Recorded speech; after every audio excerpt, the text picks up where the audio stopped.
Hello दोस्तों, आज एक टॉपिक स्टार्ट कर रहे हैं जिसका नाम है रासायनिक अभिक्रिया और उसके समीकरण। और उससे रिलेटेड हम लोग को जनरली जो टॉपिक पढ़ना है वो टॉपिक है रेट ऑफ रिएक्शन, जो वेग होता है रासायनिक अभिक्रिया का वेग। और आगे जाके हम लोग शाम में पढ़ेंगे, इक्विलिब्रियम पढ़ेंगे कि रासायनिक अभिक्रिया का साम्य कंडीशन जो होता है, इक्विलिब्रियम कंडीशन क्या होता है। तो ये जनरली क्लास 10th का पहला चैप्टर होता है और साथ में इस 11th 12th के केमिस्ट्री में भी आगे जाके इससे बेस्ड न्यूमेरिकल्स आते हैं। जैसे आप लैब असिस्टेंट के एग्जाम में जाएंगे तो इससे रिलेटेड न्यूमेरिकल्स आते हैं। लेकिन अभी मेंस पॉइंट ऑफ व्यू से अगर बात करेंगे, सब्जेक्टिव पॉइंट ऑफ व्यू से बात करेंगे, तो यहाँ से थ्योरेटिकल क्वेश्चन और कंसेप्चुअल क्वेश्चन आते हैं। तो जनरली आज हम लोग जो स्टार्ट कर रहे हैं वो टॉपिक का नाम है, जिसमें ज़्यादा फोकस करेंगे वो रेट ऑफ रिएक्शन। तो थोड़ा ध्यान रखिएगा कि लास्ट तक वीडियो को देखिएगा, क्योंकि लास्ट में काफ़ी ग्राफ्स वगैरह शो किए जाएंगे जिसके थ्रू आपको जो क्वेश्चंस बनेंगे वो वहाँ से आप बना सकते हैं। और साथ में इससे रिलेटेड जो भी प्रश्न है उसको भी डिस्कस करेंगे।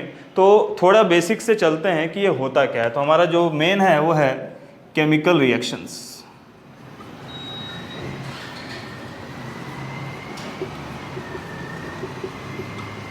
रासायनिक अभिक्रिया।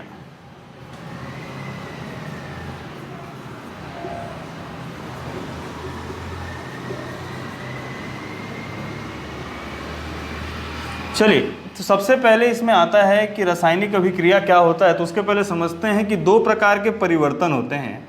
एक परिवर्तन होता है भौतिक परिवर्तन, जिसे हम कहते हैं फिजिकल चेंज, और दूसरा होता है वो होता है हमारा रासायनिक परिवर्तन, जिसे हम लोग कहते हैं केमिकल चेंज। तो यहाँ पर जो हम लोग बात करेंगे वो जनरली जब दिख गया यहाँ पर कि रासायनिक है तो बिल्कुल ये किससे संबंधित होगा, रासायनिक परिवर्तन से संबंधित होगा। तो भौतिक परिवर्तन और रासायनिक परिवर्तन को कैसे अंतर करते हैं, बहुत ही बेसिक है, आप जानते भी होंगे। भौतिक परिवर्तन में क्या होता है कि जब अवस्था में परिवर्तन होता है, अवस्था मीन्स स्टेट में, फिजिकल स्टेट में तीन प्रकार के स्टेट होते हैं, सॉलिड, लिक्विड, गैस। तो ये जब अवस्था में परिवर्तन होता है, स्टेट चेंज होता है, उस स्टेट चेंज में जिस मूल चीज से वो बना होता है, जो सब्सटेंस पदार्थ से वो बना होता है, उसमें कोई परिवर्तन नहीं होता। जैसे पानी का भाप में बदलना, किसमें बदलना, पानी का गैस, यानी कि लिक्विड किसमें बदल गया, गैस में। लिक्विड गैस में बदल गया, इसका मतलब है यहाँ पर स्टेट तो चेंज हो रहा है।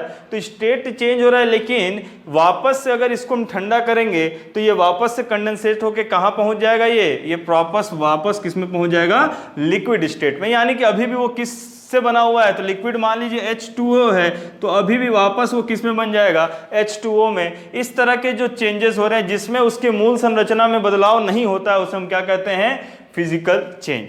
दूसरा, अगर केमिकल चेंज की बात करें तो केमिकल चेंज में जो सबसे पहला पॉइंट यहां पर भी आएगा कि किसको हम कहेंगे कि वहां पर रासायनिक परिवर्तन हो रहा है, तो वो सबसे पहले वहां पर भी बात करेंगे तो वो भी रहेगा किसका, अवस्था में परिवर्तन, यानी कि change in state. Change in state होगा, लेकिन यहां पर क्या होगा, इसमें और इसमें क्या अंतर यहां पर है कि यहां पर जिस मूल संरचना से वो बना हुआ है, जिस मेन कंपोनेंट से वो बना हुआ है, जो उसके अंदर सब्सटेंस पदार्थ हैं, उसमें कोई भी परिवर्तन, उसमें परिवर्तन आएगा और यहां पर परिवर्तन नहीं होगा। जैसे एक एग्जांपल लेते हैं, मोमबत्ती का जलना और मोम का पिघलना। तो मोम के बत्ती का जलना, धागा जला यानी कि वहां पर धागा जला यानी काला प्रोडक्ट आ रहा है, जरूर उसमें क्या होगा, कार्बन। तो कार्बन जला किसके मौजूदगी में, ऑक्सीजन के मौजूदगी में कार्बन जला, तो क्या बनाया, CO2। और CO2 बना यानी कि वापस से वो गैस में तो कन्वर्ट हो गया, सॉलिड किसमें बदला, गैस में। लेकिन क्या CO2 से फिर वो धागा आ पाएगा, नहीं। यानी कि यहां पर जो फिजिकल स्टेट चेंज हो रहा है, यहां पर उसके मूल संरचना में ही परिवर्तन हो जा रहा है। इस कारण से वो क्या हो गया, केमिकल चेंज। लेकिन जब मोम पिघल रहा है तो पिघलने के बाद अभी भी वो किस स्टेट में है, अभी भी वो उसमें क्या मौजूद है, वैक्स ही मौजूद है। इसका मतलब है कि वहां पर कौन सा चेंज हो रहा होगा, फिजिकल चेंज। तो यहीं से अभिक्रिया का बात आती है। तो रासायनिक अभिक्रिया क्या है कि कब समझेंगे कि यहां पर रासायनिक अभिक्रिया हो रहा है, तो सबसे पहले रासायनिक परिवर्तन क्या हो रहा है। तो एक हो गया अवस्था में परिवर्तन, दूसरा होता है ताप में परिवर्तन।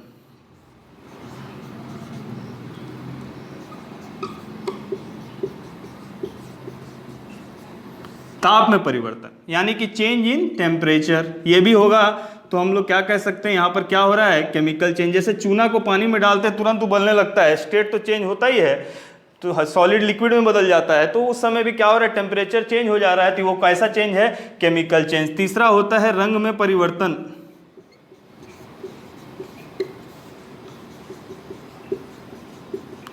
रंग में परिवर्तन यानी कि change in colour, colour change हो जाना। मैग्नीशियम रिबन को जलाते हैं तो उससे व्हाइट रंग का क्या निकलने लगता है, धुआं निकलने लगता है, तो ग्रे कलर किस में चेंज हो गया, व्हाइट में। तो इस तरह के चेंजेस को क्या बोलते हैं, वो भी उस समय भी क्या हो रहा है, केमिकल चेंजेस हो रहा है। नेक्स्ट है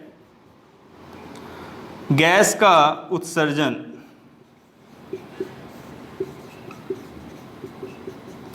यानी कि evolution of gases.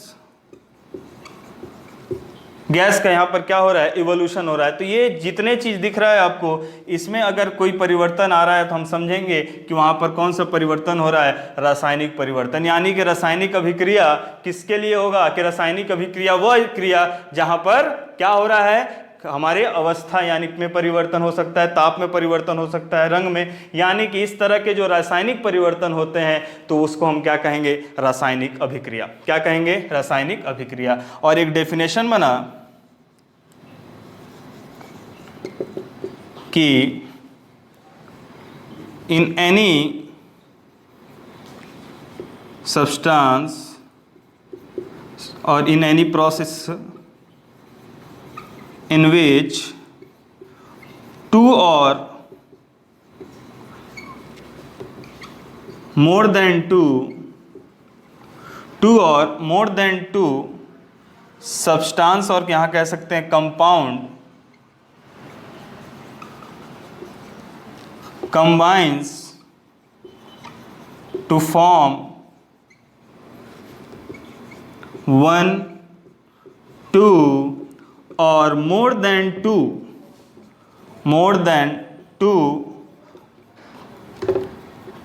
compound as a product, यानी कि दो या दो से अधिक, कोई वह विधि जिसमें दो या दो से अधिक यौगिक मिलकर दो या दो से अधिक यौगिक का निर्माण करते हैं, तथा उसमें किस तरह का परिवर्तन होता हो, रासायनिक परिवर्तन होता हो। यहाँ रासायनिक परिवर्तन ही होगा, उस तरह की अभिक्रिया को हम लोग क्या कहते हैं, रासायनिक अभिक्रिया कहते हैं। और इसे हम रिप्रेजेंट करते हैं कैसे, तो हम लोग इसको रिप्रेजेंट करते हैं A + B = C + D, और A + B को हम लोग कहते हैं अभिकारक, या फिर इसे हम क्रियाकारक भी कहते हैं। क्रियाकारक, क्रिया करने वाला या अभिक्रिया करने वाला, या फिर इसे हम कहते हैं रिएक्टेंट। ठीक है, यहां पर आ गया, इसे हम कहते हैं उत्पाद, या फिर हम इसे कहते हैं प्रोडक्ट। ठीक है, तो अभिकारक का किसमें बदलाव हो गया, उत्पाद। और यहां पर जो एरो दिया रहता है, ये एरो डिसाइड करता है डायरेक्शन ऑफ रिएक्शन, किस दिशा में अभिक्रिया पूर्ण हो रही है, उस डायरेक्शन को ये शो करता है। तो ये कहानी हो गई किसकी, रासायनिक अभिक्रिया की। अब देखते हैं इसके प्रकार कितने होते हैं, इसका स्क्रीनशॉट आप ले सकते हैं।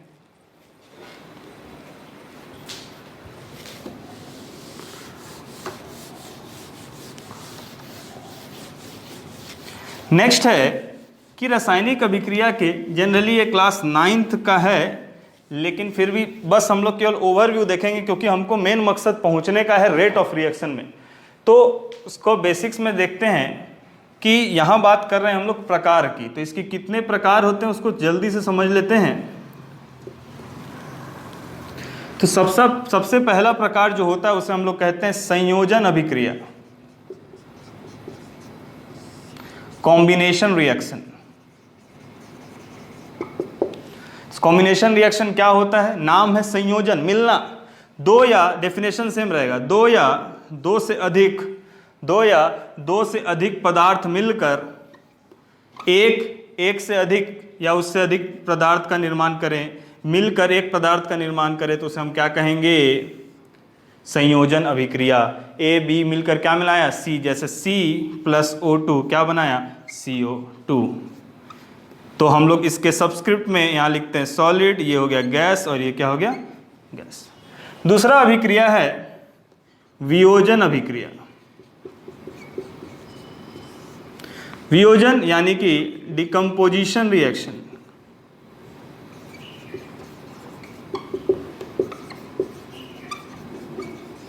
डिकम्पोजिशन नाम है वियोजन, वियोजित होना, टूटना, यानी कि एकल उत्पाद या एकल पदार्थ दो या दो से अधिक में टूट जाए तो उसे हम क्या कहेंगे, वियोजन। जैसे CaCO3 अगर 1200 डिग्री सेल्सियस पे इसको गर्म करते हैं तो चूना और कार्बन डाइऑक्साइड का निर्माण करता है, ठीक है। तो एकल उत्पाद किस में टूट गया, दो या दो से अधिक में टूट गया, इसे हम क्या कहेंगे, वियोजन। अब वियोजन कई प्रकार के हो सकते हैं। तो एक वियोजन होता है तापीय, यानी कि थर्मल, जिसमें हम टेम्परेचर देते हैं। दूसरा वियोजन अभिक्रिया हो जाएगा जो विद्युत धारा के द्वारा किया जाता है, जिसको बोलते हैं इलेक्ट्रोलाइटिक डिकम्पोजिशन, ठीक है, जिसमें इलेक्ट्रिक करंट पास करके क्या करते हैं, उसको वियोजित करते हैं। तीसरा कंडीशन होता है प्रकाश के मौजूदगी में, light, decomposition in presence of light, decomposition in presence of electric current, decomposition in presence of thermal effect.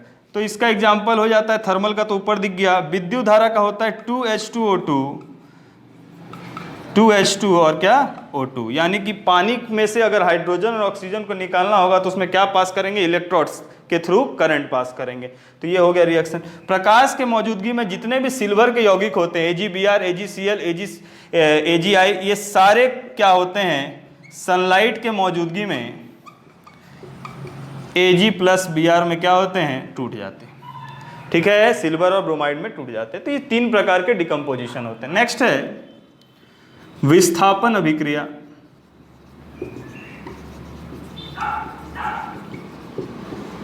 विस्थापन मीन्स डिस्प्लेसमेंट रिएक्शन। क्या होता है डिस्प्लेसमेंट, जगह का परिवर्तन होना।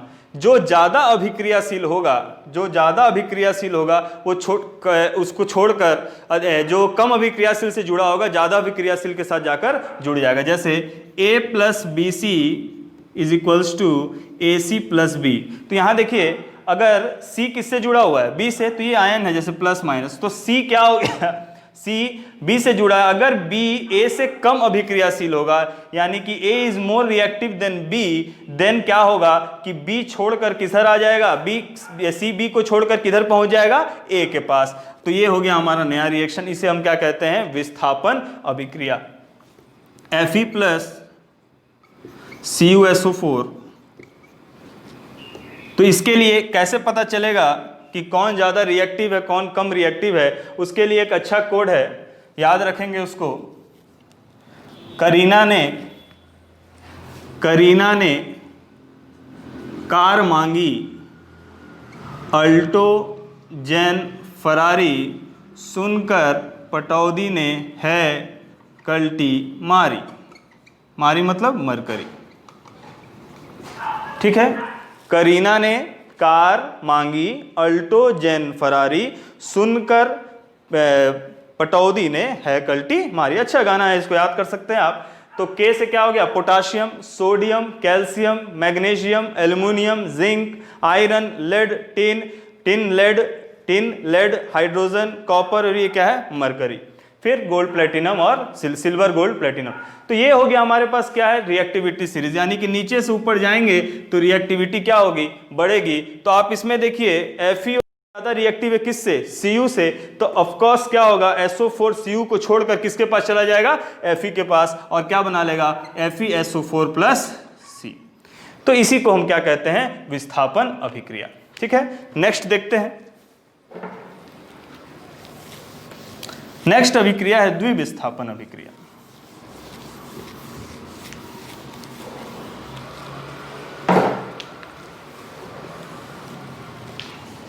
ये चौथा हो गया।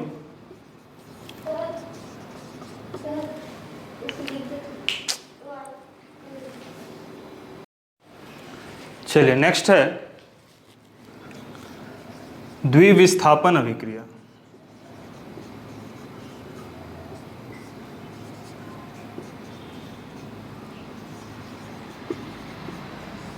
इसको बोलते हैं double displacement reaction.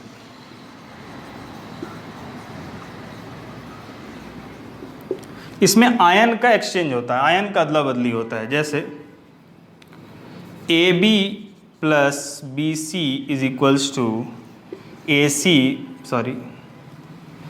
AB plus CD is equals to AD plus CB।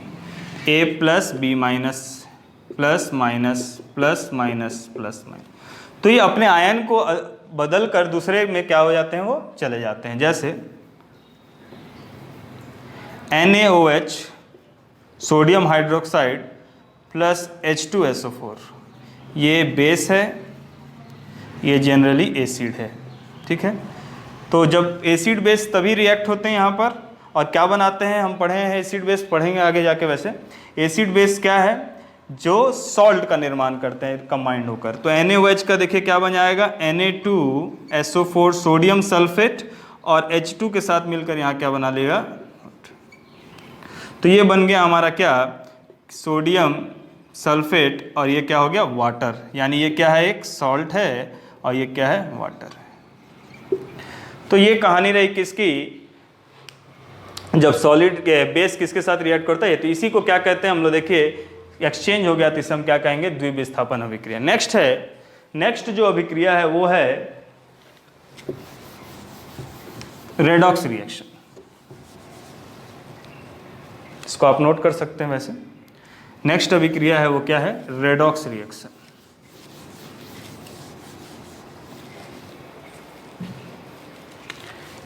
तो रेडॉक्स रिएक्शन क्या है, हिंदी में भी इसको रेडॉक्स ही बोलते हैं। रेडॉक्स के पहले दो चीज आता है इसके अंदर, एक होता है उपचयन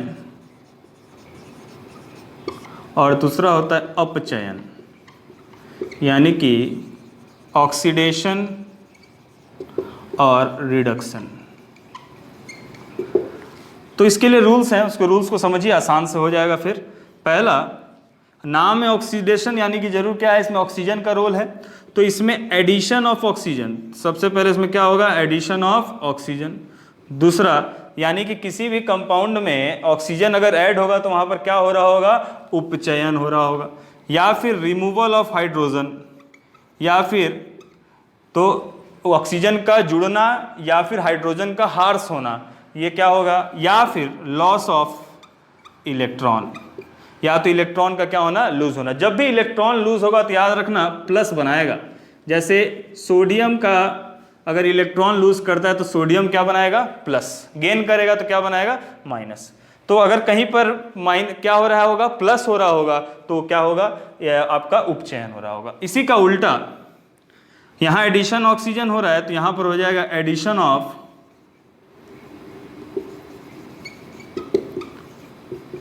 हाइड्रोजन, रिमूवल ऑफ ऑक्सीजन और गेन ऑफ इलेक्ट्रॉन।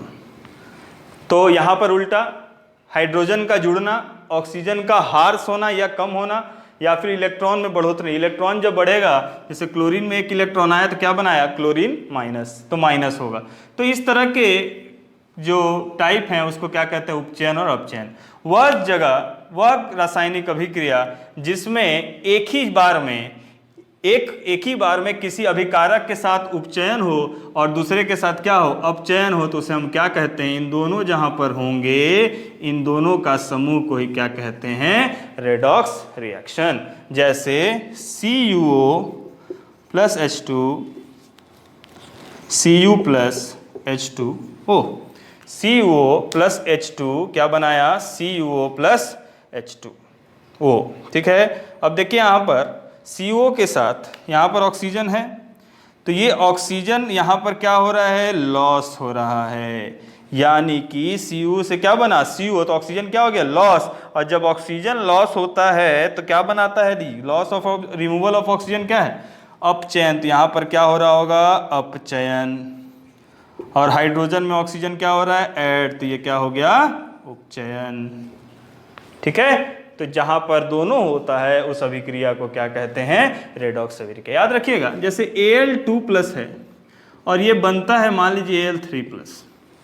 अब यहां पर क्या हो रहा होगा, सोचिएगा, 2+ में एक प्लस ऐड हो रहा है, यानी कि एक इलेक्ट्रॉन और छोड़ा, तो जब इलेक्ट्रॉन छूटता है तो क्या हो रहा है, उपचयन। क्या हो रहा है, उपचयन। इसी को उल्टा कर दीजिए, अगर Al3+ से क्या हो रहा होगा, Al2+, यानी कि जरूर एक क्या होगा, माइनस, या माइनस मतलब क्या होता है, ऐड, एक इलेक्ट्रॉन ऐड हुआ, तो यहां पर क्या हो रहा होगा, इसमें क्या हो रहा होगा, अपचयन। ये अपचयन हो गया, और उल्टा हो गया तो क्या हो गया, उपचयन। ठीक है, तो यहां पर समझ में आया होगा आपको कि रेडॉक्स रिएक्शन क्या होता है। ठीक है, अब आगे बढ़ते हैं। मेन जो हमारा टॉपिक है वो है, जिसको हमको आज डिस्कस करना है, कि रेट ऑफ रिएक्शन क्या होता है, गति क्या होती है, और इसको पढ़ने के, इसके स्टडी को कहा जाता है रासायनिक बलगतिकी। क्या कहते हैं, रासायनिक बलगतिकी, रासायनिक बलगतिकी।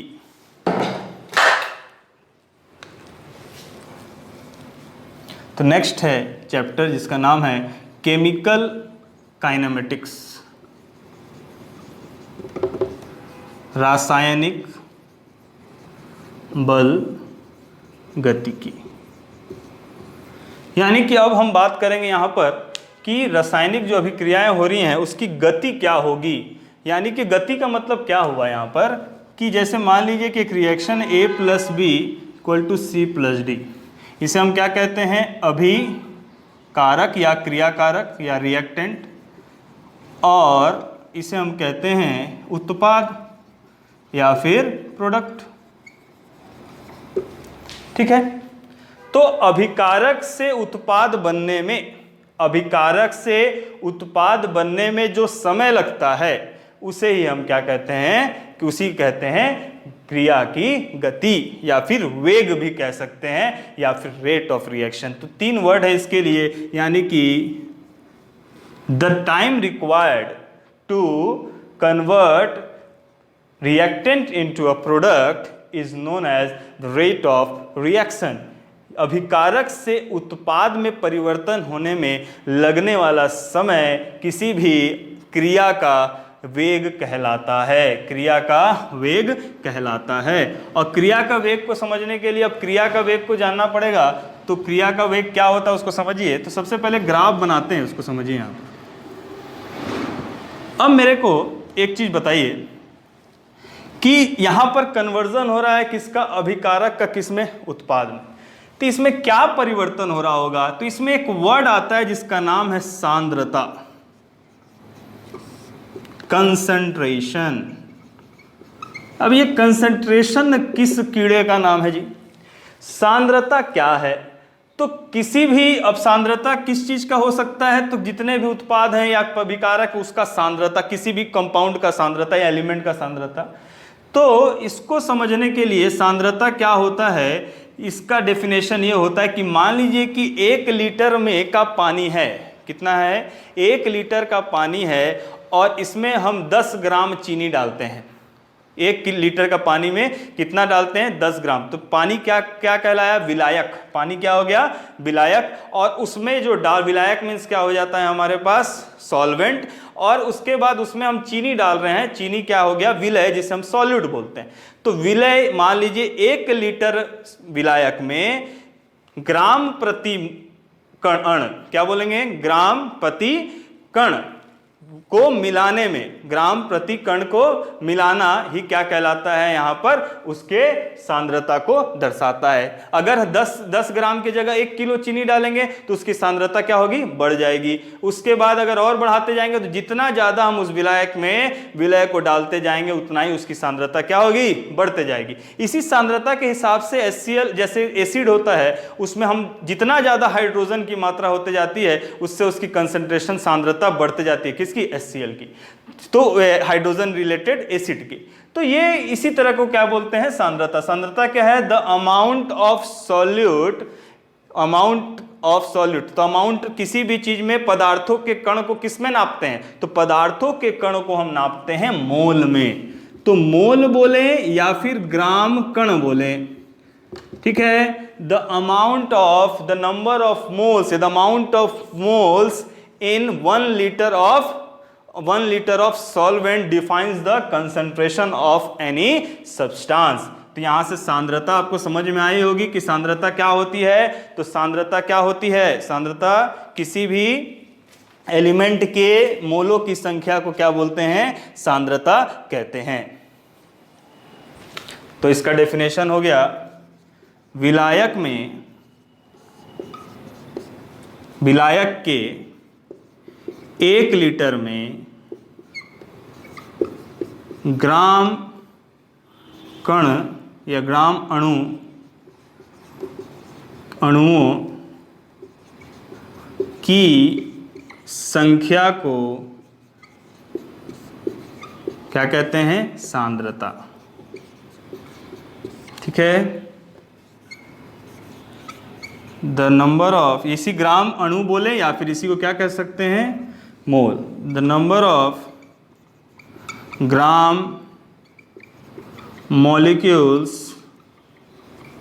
in a 1 liter of solvent defines concentration,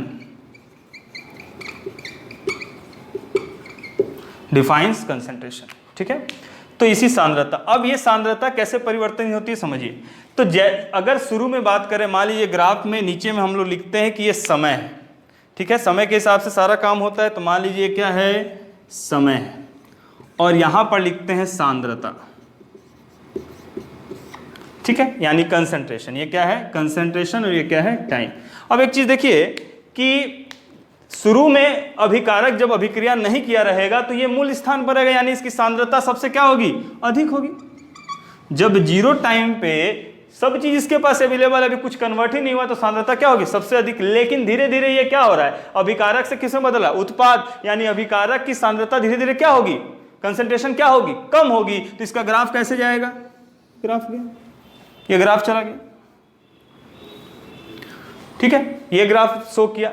तो याद रखिएगा कि सांद्रता शुरू में क्या होती है, सबसे अधिक होती है, लेकिन जैसे जैसे परिवर्तन होते जाता है वैसे वैसे क्या होते, ग्राफ क्या होती है, कम होते जाती है, और सांद्रता किस में बदलने लगता है, उत्पाद में। तो इसी का उल्टा क्या हो गया कि जब उत्पाद बनते जाएगा तो उत्पाद शुरू में क्या है, जीरो। तो उत्पाद शुरू में जीरो है, तो बाद में धीरे धीरे ये क्या हो जाएगा, ये ग्राफ क्या हो जाएगा, ठीक है, यानी कि उत्पाद पहले जीरो था और जैसे जैसे सांद्रता कम होगा किसका, अभिकारक का। तो ये ग्राफ किसको शो कर रहा है, अभिकारक का, और ये किसको शो कर रहा है, उत्पाद का, ठीक है। तो यानी कि सांद्रता में ही परिवर्तन के हिसाब से जो वेग है वो क्या हो रहा है, चेंज हो रहा है, यानी कि उत्पाद से वो किस में बदल रहा है, अभिकारक से वो किस में बदल रहा है, उत्पाद में। इसको नोट कर लीजिए।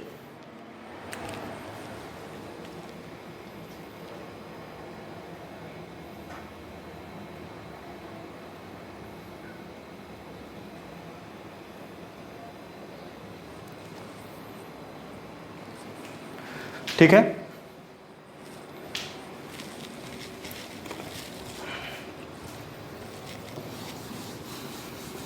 आगे बढ़ते हैं। अब देखते हैं, वेग की बात करते हैं। अच्छा, ये जो सांद्रता है इसका यूनिट क्या होगा, तो यूनिट हो जाएगा नंबर ऑफ मोल्स प्रति किसके हिसाब से, समय के हिसाब से। तो क्या हो जाएगा, मोल प्रति लीटर।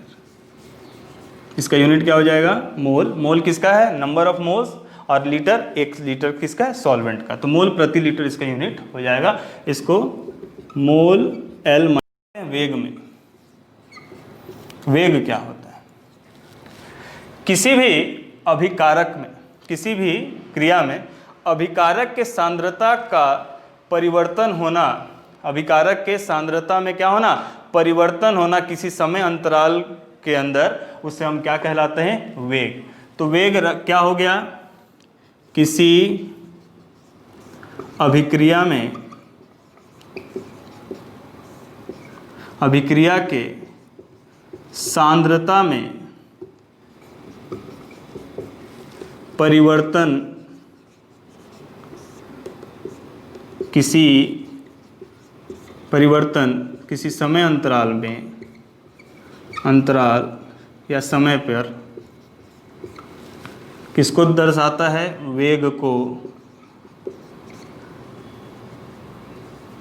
समय पर किसी अभिकारक के सांद्रता में परिवर्तन किसी समय, या फिर हम लिख सकते हैं किसी, यहाँ पर लिख सकते हैं किसी समय पर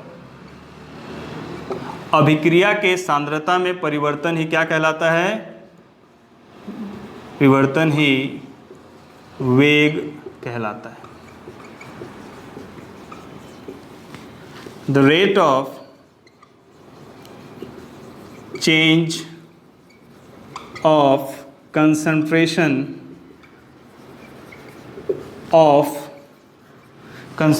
of reactant in a particular time, ठीक है, पर्टिकुलर टाइम, इसी को क्या कहेंगे हम लोग? क्या कहेंगे? वेग। तो वेग को क्या दर्शा सकते हैं? तो वेग इक्वल टू, सूत्र क्या हो गया जी? वेग यानी कि रेट को हम क्या लिख सकते हैं? फॉर्मूला क्या हो जाएगा? सूत्र सांद्रता में परिवर्तन बटे समय, या फिर बोल सकते हैं change in concentration upon time. तो यहाँ से क्या आ जाएगा? जैसे चेंज इन कंसंट्रेशन, तो चेंज इन कंसंट्रेशन को हम लोग दर्शाते हैं एक बड़े कोष्टक में, यानी कि बड़े ब्रैकेट में, और इसके नीचे हम लिखते हैं, इसके अंदर लिखते हैं हम क्या? सांद्रता। तो सांद्रता में परिवर्तन लेना है, तो इस परिवर्तन को हम लोग शो करते हैं किससे? डेल से। और मान लीजिए परिवर्तन क्या है? सांद्रता की बात कर रहे हैं, तो ये हो जाएगा डेल ए बाई, यहाँ पर क्या हो जाएगा? Del T. क्या हो जाएगा? Del A. ए क्या है कि ए जो अभिकारक था, जैसे एक रिएक्शन लिख सकते हैं हम, A plus B is equals to C plus D, तो del A by D T. याद रखेंगे कि सांद्रता, अभी बताया भी मैं, कि जब अभिकारक में रहता है तो अभिकारक की सांद्रता क्या होती है? कम होती है, कम होते जाती है। इसलिए हम लोग यहाँ पर एक साइन लगाएंगे, क्या? ऋण लगाएंगे, ये माइनस लगाएंगे, तो minus del A by del T को क्या कहते हैं? Rate of reaction. ठीक है, क्या कहते हैं? Rate of reaction. नोट कर लीजिए इसको।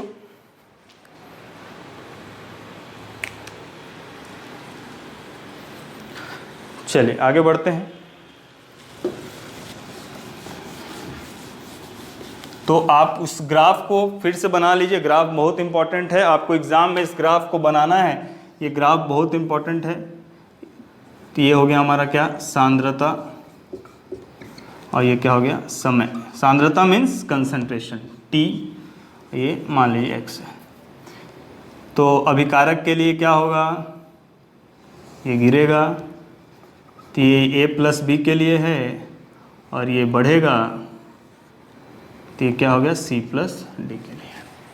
तो रिएक्शन हमारा क्या है?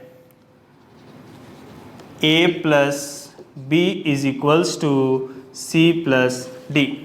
चलिए, अब ये रिएक्शन दिया हुआ है, तो हमको इसका क्या निकालना है? क्या निकालना है हमको? इसका हमको निकालना है वेग। तो वेग का फॉर्मूला पता है आपको?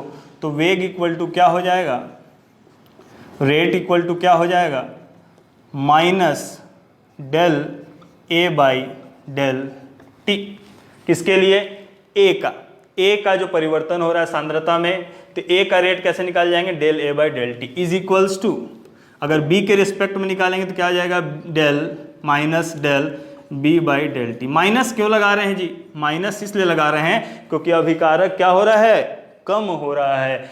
अभिकारक का सांद्रता क्या हो रहा है? कम हो रहा है। तो यहाँ से आ गया del B by del T, और क्या लिख सकते हैं? Del C by del T, और इसी तरह आ जाएगा यहाँ पर del D by del T.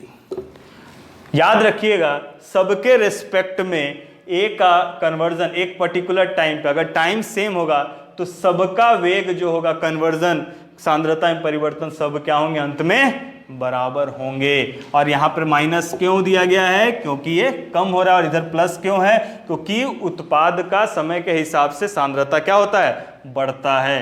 तो ये हो गया हमारे पास क्या? वेग की बात की। अब इसकी इकाई देख लेते हैं, इकाई देख लेते हैं, रेट देख लेते हैं। तो सांद्रता में परिवर्तन का यूनिट क्या था? मोल प्रति लीटर। तो मोल -1 और डिवाइडेड बाय क्या है? टी है। तो टी का क्या हो गया? सेकेंड। तो इसको हम लोग लिख सकते हैं मोल पर लीटर पर सेकेंड, यानी कि मोल प्रति लीटर पर सेकेंड इकाई हो जाएगी किसकी? वेग की। तो मेंस में क्वेश्चन आता है कि वेग किसे कहते हैं? रासायनिक अभिक्रिया का वेग किसे कहते हैं? तो रासायनिक अभिक्रिया का वेग क्या है? अभिकारकों का किसमें परिवर्तन होना? उत्पाद के परिवर्तन होने में जो समय लगता है उसे क्या करते हैं? वेग। और उसकी इकाई क्या है? लास्ट ईयर का क्वेश्चन है, तो उसकी इकाई क्या है? मोल प्रति लीटर पर सेकेंड। तो यहां से आया और आपको ये ग्राफ को बना देना है। अब यहां पर मान लीजिए कि हमको जो कंडीशन दिया गया, तो याद रखिएगा कि ज़्यादा समय अंतराल नहीं होता है कि हम किसी भी चेंज में रिएक्टेंट को प्रोडक्ट में कन्वर्ट के 1 घंटा का समय, 4 दिन का समय ऐसे नहीं दे सकते हैं, क्योंकि उसको फिर हम काउंट नहीं कर पाएंगे। इस कारण से टाइम स्पैन बहुत कम लिया जाता है। और इस रिएक्शन को हम लोग और लिख सकते हैं -dA/dt। ये dt लिखने का मतलब है कि बहुत ही कम समय में, या फिर -dB/dt, dC/dt, या फिर dd/dt। तो इससे ज़्यादा अप्रोप्रिएट क्या होता है ये? क्योंकि हम लोग किसकी बात कर रहे हैं? ये जो डेल होता है वो डिफरेंस को तो बताता है, लेकिन ये जो dt है ये स्मॉल वैल्यू को बताता है, इसलिए इस तरह से रिप्रेजेंट करना ज़्यादा सटीक माना जाता है। तो ये रेट की बात हुई कि रेट क्या क्या है, और इस तरह से हम रेट इसको क्या करते हैं? निकालते हैं। इसका स्क्रीनशॉट ले सकते हैं आप।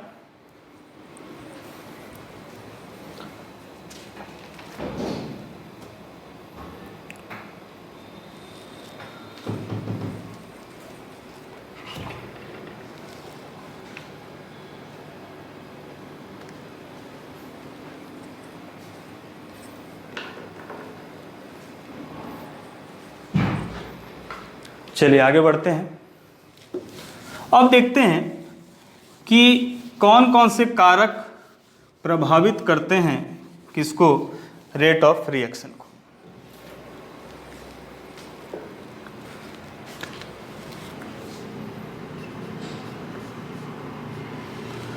अभिक्रिया के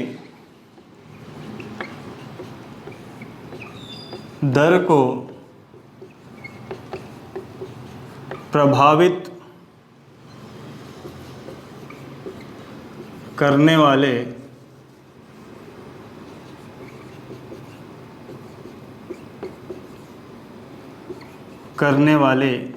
कारक, factors that affect rate of reaction. क्या क्या कारक हैं जिससे ये रेट ऑफ रिएक्शन क्या होता है? बदलता है। समझिए इसको। तो सबसे पहला कारक है वो है, समझ ही गए होंगे आप, वो क्या है? सांद्रता, कंसंट्रेशन। सांद्रता के परिवर्तन होने के कारण पूरा अभिक्रिया का दर क्या हो जाएगा? बदल जाएगा। क्यों बदल जाएगा? सांद्रता जितनी अधिक होगी उतना ज़्यादा कोलिजन होगा, मॉलिक्यूल्स के बीच में टक्कर होगा और रिएक्शन और क्या हो जाएगा? चेंज हो जाएगा। दूसरा कंडीशन है, यानी कि सांद्रता के बदलने से, बढ़ने से रेट क्या होगा? बढ़ जाएगा। तो घटने से क्या होगा? घट जाएगा। तो पहला क्या है? सांद्रता में परिवर्तन। दूसरा है ताप में परिवर्तन।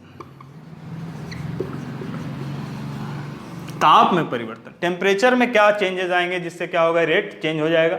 तो टेम्परेचर में जो चेंज आएगा, याद रखिएगा, ताप के बढ़ने से भी मॉलिक्यूल्स या अणुओं के बीच में कोलिजन बढ़ जाता है। टेम्परेचर के बढ़ने से क्या होगा? कोलिजन बढ़ जाता है। कोलिजन बढ़ने से रेट ऑफ रिएक्शन क्या होगा? अपने आप बढ़ जाएगा। यानी ताप के परिवर्तन बढ़ने से क्या होगा? रेट ऑफ रिएक्शन क्या होता है? बढ़ जाता है। नेक्स्ट है दाब, pressure, change in pressure. Pressure वाला कंडीशन, अब देखिए अभिकारक कुछ भी हो सकता है, सॉलिड भी हो सकता है, लिक्विड भी हो सकता है, गैस भी हो सकता है, कुछ भी हो सकता है। लेकिन ये जो दाब में परिवर्तन है वो जनरली रिप्रेजेंट करता है किसको, जब वो स्थिति किसकी हो, गैस की हो। ठीक है, अभिकारक क्या हो, गैस हो। तो ये दाब क्या होगा, दाब के बढ़ने से गैसों के मॉलिक्यूल्स के बीच में क्या होता है, टक्कर बढ़ जाने के कारण रेट क्या होगा, बढ़ जाएगा, रेट बढ़ जाएगा। फोर्थ जो इंपॉर्टेंट टॉपिक है वो है कैटलिस्ट, उत्प्रेरक। उत्प्रेरक क्या है, उत्प्रेरक वह पदार्थ होते हैं जो क्या करते हैं, उत्प्रेरक वह पदार्थ होते हैं जो रासायनिक अभिक्रिया के दर को बढ़ाते हैं। हम तो केवल बढ़ाने का सोचते हैं, ऐसा नहीं है। 3 कंडीशन हो सकता है, या तो बढ़ाएगा, या तो कम करेगा, या तो फिर पूर्ण रूप से रोक देगा। तो कैटलिस्ट सारे काम करते हैं, बढ़ाते भी हैं और घटाते भी हैं। जैसे वनस्पति तेल का वनस्पति घी में बदलना, यानी कि अनसैचुरेटेड का सैचुरेटेड में बदलना कैसे पॉसिबल। तो इसके बीच में हम एक क्या लगाते हैं, हाइड्रोजन, और इसमें एक निकल नाम का कैटलिस्ट लाते हैं, तो वनस्पति तेल किस में बदल जाता है, वनस्पति घी में बदल जाता है। तो ये जो दिख रहा है आपको, ये जो दिख रहा है यहाँ पर किसकी जरूरत हुई हमको, उत्प्रेरक की। यानी उत्प्रेरक भी क्या करता है, अभिक्रिया के दर को क्या करता है, परिवर्तन कर देता है। यानी कि अभिक्रिया के दर को प्रभावित करने वाले कारक कौन कौन से हैं, सांद्रता, ताप, दाब और उत्प्रेरक। दाब का याद रखेंगे कि वो केवल किसके लिए लिया जाता है, गैसों के लिए लिया जाता है। यहां तक आप नोट कर लीजिए।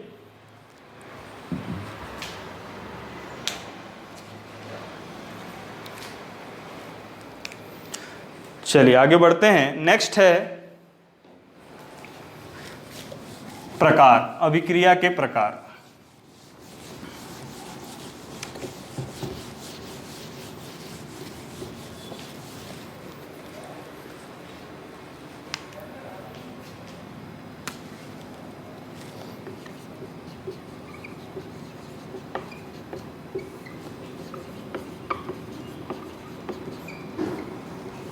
Types of reaction.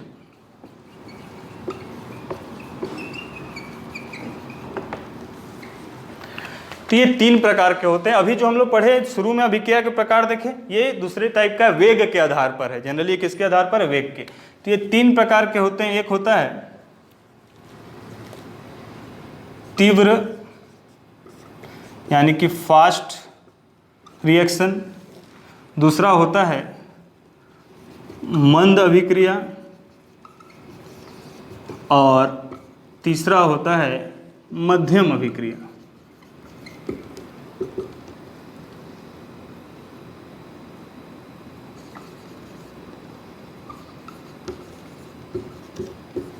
तो 3 प्रकार के होते हैं, fast reaction, slow reaction, medium rate reaction.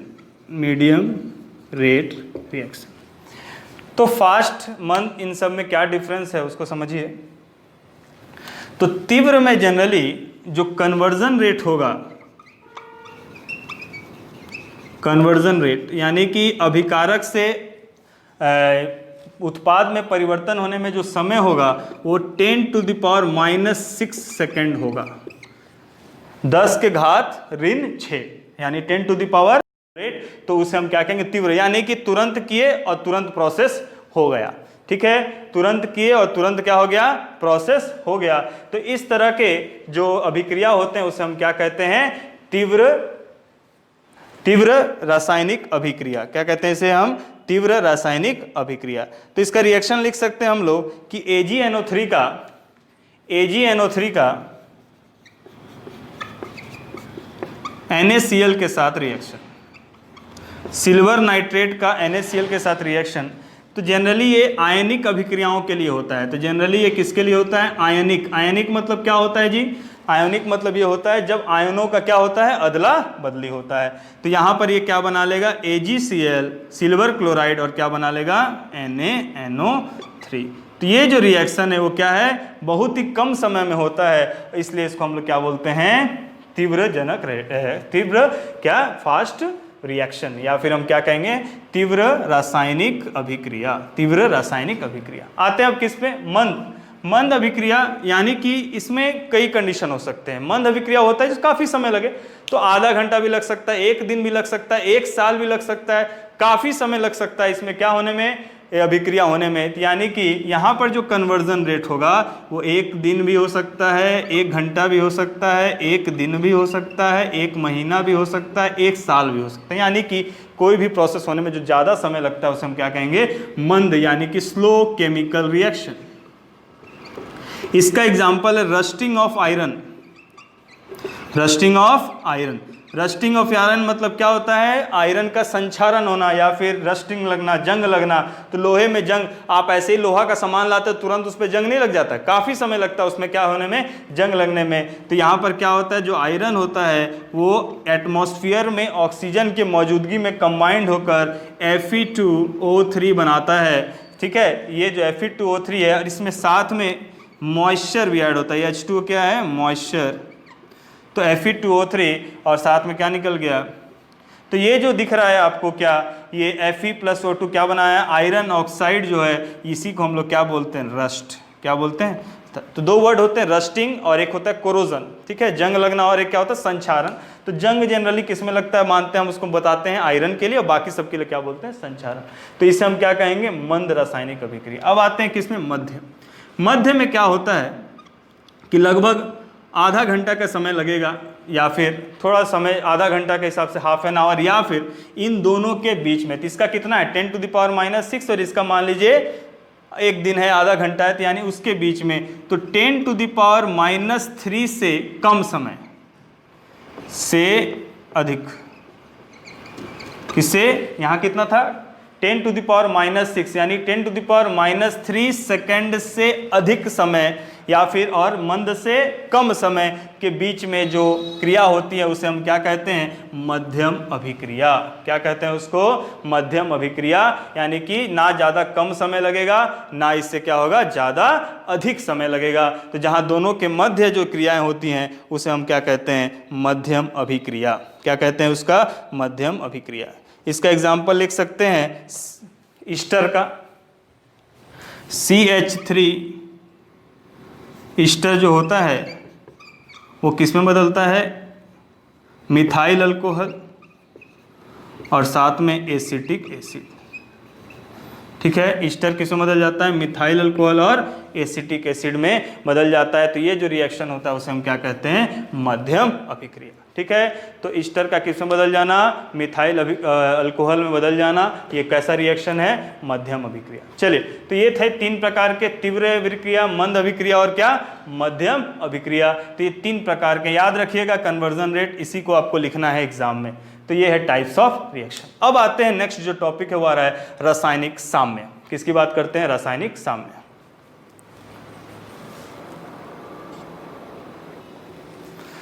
चलिए आगे बढ़ते हैं, रासायनिक साम्य। ठीक है, तो ईस्टर का कन्वर्ट होना क्या है, ये मीडियम अभिक्रिया, ईस्टर का फॉर्मूला CH3COCH3।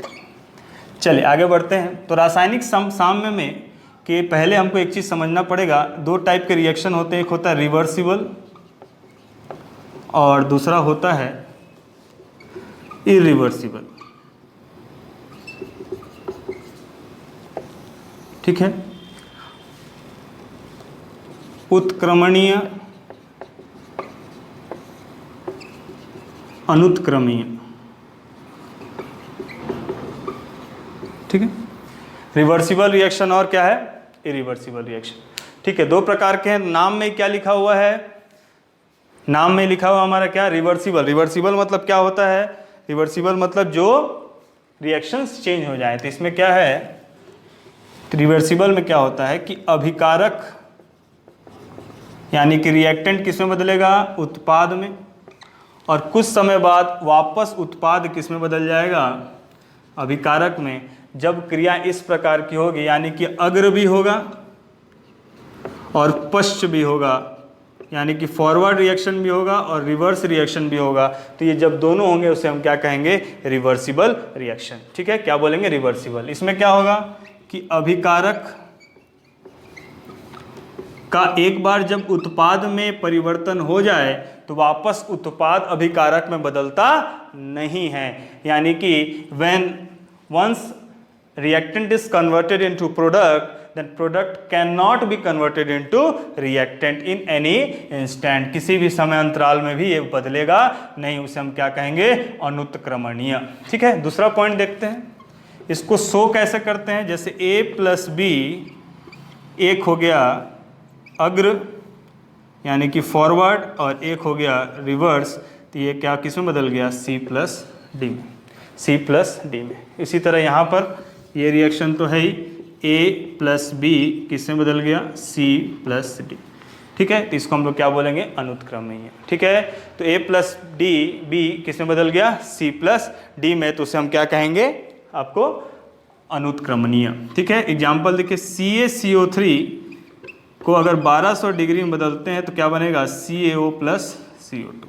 तो ये रिएक्शन को क्या कहते हैं हम, इरिवर्सिबल रिएक्शन। क्या कहते हैं इसको हम, irreversible reaction. Irreversible reaction clear है। और अब एक और एग्जांपल लिख सकते हैं इसका, Mg प्लस O2, यानी कि मैग्नीशियम रिबन जब ऑक्सीजन के मौजूदगी में रिएक्ट करता है तो क्या बनाता है, 2MgO। क्या बनाता है, 2Mg। तो यहाँ 2Mg हो गया।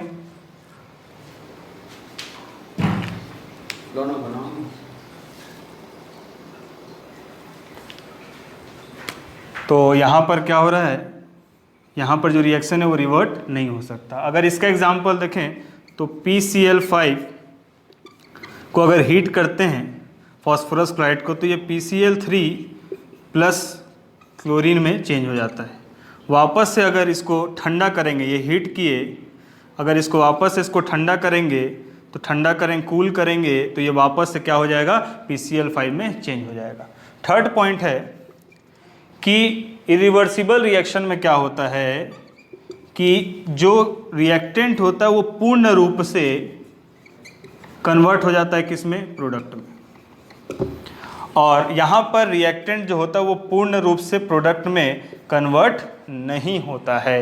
ये अंतर है दोनों में, बहुत इंपॉर्टेंट है, याद रखिएगा। यहाँ पर R जो चेंज होता है वो किस में चेंज हो जाता है, पूर्ण रूप से चेंज होता है, यहाँ पर चेंजेस नहीं होते। तो ये कुछ डिफरेंस है किसका, अगर एग्जाम में आता तो आप इसको लिख सकते हैं, रिवर्सिबल और इरिवर्सिबल रिएक्शन। ठीक है, आगे बढ़ते हैं, रासायनिक साम्य को देखते हैं। रासायनिक साम्य क्या होता है,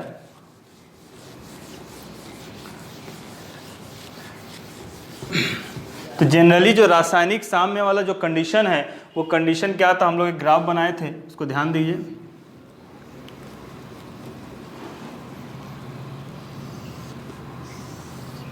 ठीक है, तो इस ग्राफ में ये गया था हमारा किसका, ये ग्राफ था हमारा किसका, सांद्रता का। तो इसको थोड़ा सा और प्रिसाइज करके और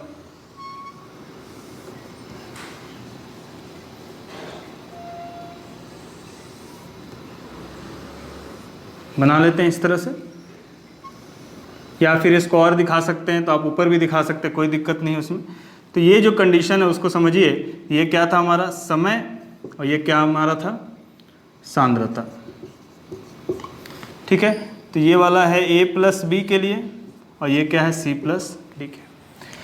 तो साम्य कंडीशन क्या होता है उसको समझिए। साम्य क्या होता है, साम्य इसको इंग्लिश में कहते हैं इक्विलिब्रियम। तो इक्विलिब्रियम कंडीशन वह होता है कि वह समय अंतराल, वह टाइम जब सांद्रता जो रिएक्टेंट का होगा और प्रोडक्ट का होगा दोनों क्या हो जाए, समान हो जाए। सामान्य क्या हो जाए, दोनों समान हो सकता है।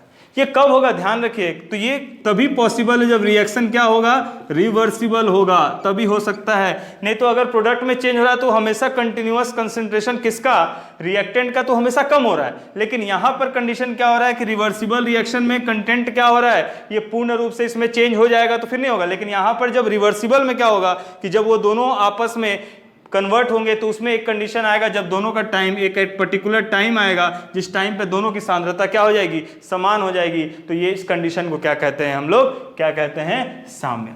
तो साम्य कंडीशन में मान लीजिए हम लोग रेट निकालते हैं, तो मान लीजिए R1 equal to R1 consider करते हैं, तो इसी कंडीशन क्या कहते हैं, साम्य।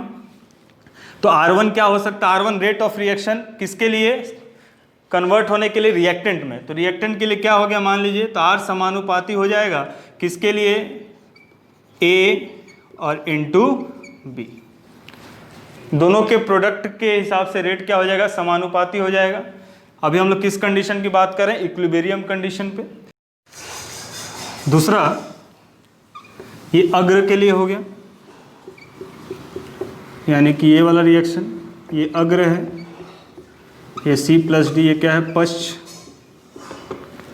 तो अग्र के लिए देखते हैं, ये हो गया R1। तो इसके लिए हम आगे बढ़ सकते हैं। तो R1 इज इक्वल्स टू एक कांस्टेंट लेते हैं K, तो K इक्वल टू क्या हो जाएगा, A इंटू क्या हो गया, B। उसी तरह पश्च के लिए यानी कि रिवर्स रिएक्शन के लिए R2 क्या लिख सकते हैं, K C+D।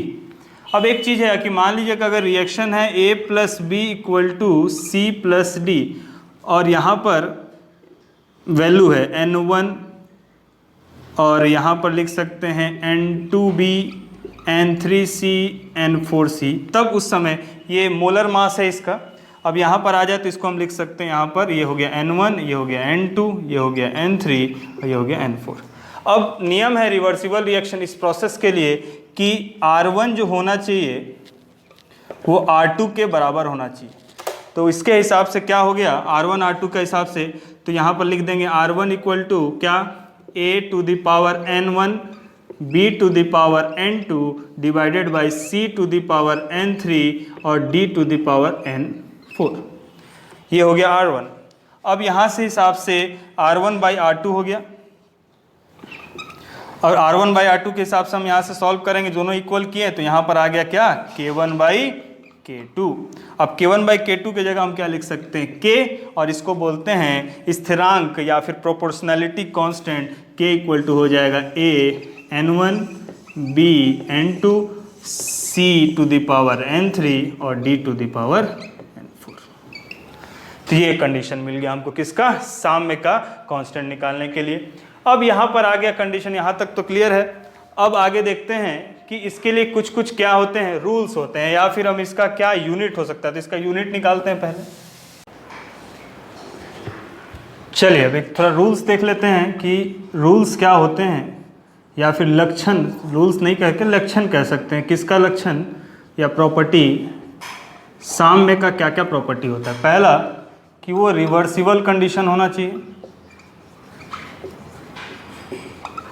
ठीक है। क्या होना चाहिए, रिवर्सिबल कंडीशन होना चाहिए, यानी कि उत्क्रमणीय अभिक्रिया होनी चाहिए।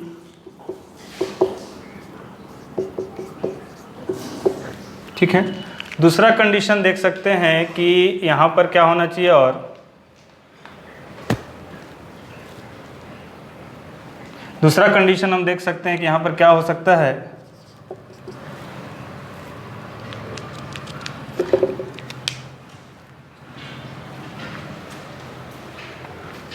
दूसरा कंडीशन ये रिवर्सिबल रिएक्शन हो गया। दूसरा रिएक्शन जो है अब कह सकते हैं यहाँ पर कि R1 जो होगा वो हमेशा किसके बराबर होगा, R2 के। यानी कि ये कंडीशन में हम पहले ही देख चुके हैं कि ये कंडीशन बिल्कुल फॉलो करना है आपको कि R1 किसके बराबर होगा, R2 के। ठीक है, यानी कि रेट ऑफ रिएक्शन जो प्रोडक्ट का होगा वो कंसंट्रेशन का बराबर। तीसरा जो कंसंट्रेशन होगा, सांद्रता जो होगा वो कांस्टेंट होगा। सांद्रता जो होगा वो क्या होगा, सांद्रता जो होगा वो क्या होगा, कांस्टेंट होगा। और चौथा कंडीशन ये है कि यहाँ पर जो ये कन्वर्जन रेट होगा या फिर उत्प्रेरक है, उत्प्रेरक जो है वो उस पर उसका कोई भी प्रभाव नहीं पड़ेगा, उत्प्रेरक का इस पर कोई भी प्रभाव नहीं पड़ेगा। पांचवा, अगर इलेक्ट्रोलाइट की बात करें, यानी कि जब हम लोग बैटरी डैनियल सेल्स में जो लिक्विड यूज़ करते हैं उसमें अगर ये रिएक्शन होता है तो वहाँ पर जो वोल्टेज होगा वो क्या हो जाएगा, 0, यानी कि इस समय कोई भी विभव जनरेट नहीं होगा। तो ये कुछ रिएक्शंस है, ये कुछ लक्षण है किसके, साम्य कंडीशन के। तो इसमें मोस्ट इंपॉर्टेंट है कि आप ये डायग्राम बिल्कुल रट लें और इसको याद कर लें। ठीक है, ये कंडीशन जब दोनों बराबर हो जाएंगे तो क्या कहलाएगा, साम्य कंडीशन। और बाकी ये प्रोडक्ट के लिए, रिएक्टेंट के लिए है, और ये क्या है, प्रोडक्ट के लिए। ठीक है, तो साम्य में यहीं तक रखते हैं। तो दो रिएक्शन बिल्कुल याद रखिएगा, Kc इक्वल टू क्या हो जाएगा, ACD divided by AB। Unit हम देख ही चुके हैं। तो इसको बिल्कुल इंपॉर्टेंट है। तो आज हम लोग देखें क्या क्या, रासायनिक अभिक्रिया क्या होता है, रासायनिक अभिक्रिया के प्रकार क्या होते हैं, फिर हम लोग मंद अभिक्रिया, उसके बाद तीव्र अभिक्रिया, उसके बाद रासायनिक साम्य क्या होता है। तो ये सारे कंडीशन मिला के हमारा जो टॉपिक है आज खत्म होता है। इससे रिलेटेड कोई भी डाउट होगा तो आप कमेंट बॉक्स पे लिखिए, जरूर लिखिए, और कोई भी नोट्स वगैरह चाहिए तो आप बिल्कुल मेल पर मेरे को अपना आईडी भेज सकते हैं। चलिए, थैंक यू क्लास।